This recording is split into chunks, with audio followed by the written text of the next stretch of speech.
Welcome back again. We're going to complete our video on building frames and putting foundation in today. So these are some of the frames that we built at the last one. And I wanted to show you, because I totally forgot about this, what I used for the staples was just a 1/4 inch wide, 1 inch staple. These just happen to be Metabo. You know, they look like this. And that's what I used with my air gun to staple these together at the top and at the bottom. And then this is the Type Bond 2. Some people use Type Bond 3. And this is what we put underneath here before we stapled the frames together. That's just extra support, so when you're pulling it apart, the staple doesn't come out, and it seems to work really well. So since Gabriel helped put these together, we're gonna have him here again today. I'm gonna show him how to, here's one that's finished with foundation in. This is a medium. We have 11, I think, deeps, and then 7 mediums. Today we're using, the foundation has the wire hooks. I don't know if you can even see that. They have hooks in there. I don't know if you can see that. And basically, you'll see how that works, but basically what happens is we end up cutting this strip out, laying the bottom in there, put the hook up top, and nail this strip back in, and that's how it goes together. And the final product, again, ends up looking like very tight there. So the hook is up behind here, and that's how this stays in. Sometimes people put pins in here to help hold this. I've tried it both ways. This seems to work fine, because once they build this out, they're attaching to the bottom frame and the top of the frame and the side, so this gets very stable. Some people don't use the wire, and I may try some of those this year, but then you do have to put a string all the way across that you hook on an electrical device that actually gets the wire warm enough that it melts into the foundation. That way it has stability this way until the bees can build on it. This stuff we actually bought last year, so it doesn't have quite the moisture in it that freshly made does. So just be real gentle when you're bending it, because it's very thin where the wires are through here, and it has a tendency of breaking. It's not that you can't get around that. Okay, the first step, where this frame comes together, they've got it pre-cut. I've used a different knife before. You just go down, cut that loose, and there's gonna be a little edge here, along here from where the wood was. Just gonna kind of peel that off here.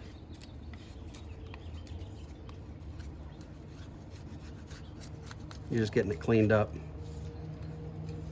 And that's so it'll fit flush. And then where that was cut here, there's usually a little piece across here that you gotta cut out too. This is the top of the frame, this is the bottom. So what we have to do is, the hooks go in the top. Again, when we said make sure the wide part of this is facing up when you're putting it together, that is so this can fit in there. Sometimes they don't have them right, and I just cut these corners off, which if we get to one of those, I'll show you that. It gets a little too tight, but this has to fit in that slot. And this is where you gotta kind of be careful not to bend the foundation.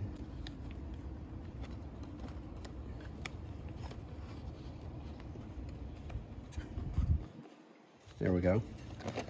And then that tucks up in here, so those hooks of the wires are there. And then all we do is take that, stick it up against there.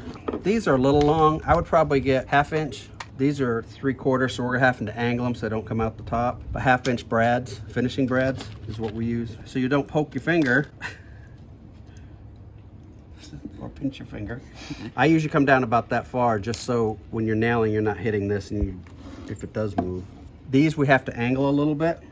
The key to here is making sure you press that against flush and down, so you got a tight fit. And then we're going to go at an angle. Make sure you get about halfway back with that nail, or you may split that. Now that he's got that, well, I thought we were in farther than that. Down a little harder. And I just bought the small hammer. This is just a little 5-ounce hammer. A lot of people use them on furniture or framing and stuff. It's a lot easier because it's small than trying to use a big hammer.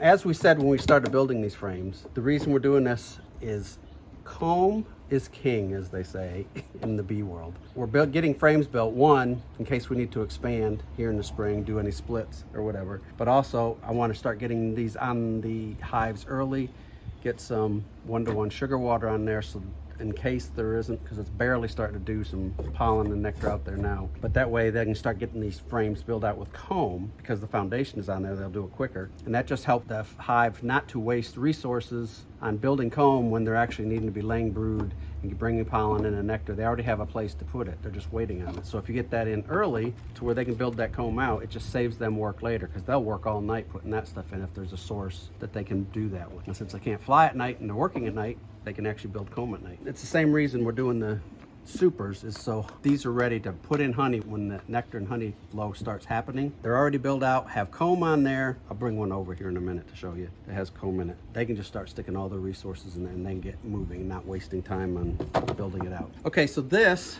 is a frame that they built out last year. Probably by the looks of it, it's one that we probably got honey out of. You can see the difference in color. Basically, they build all that comb out. You can see how they attach it, like I was saying, on the edges. So that's a lot sturdier. Now, what's crazy is the comb itself is pretty flimsy. I can crunch that up. It's almost like paper. It's so thin, and you can actually crunch it up. But you can see where I actually had pins in here, so that's where they built this. But that's what makes that really sturdy compared to just the foundation. I mean, you can just move it. That's comb from last year. And that's what it looks like. You can see in those cells. And they tilt these cells slightly up so the honey and nectar can stay in there and it doesn't flow out. It's really interesting process. This was definitely all honey.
Okay, well that's it.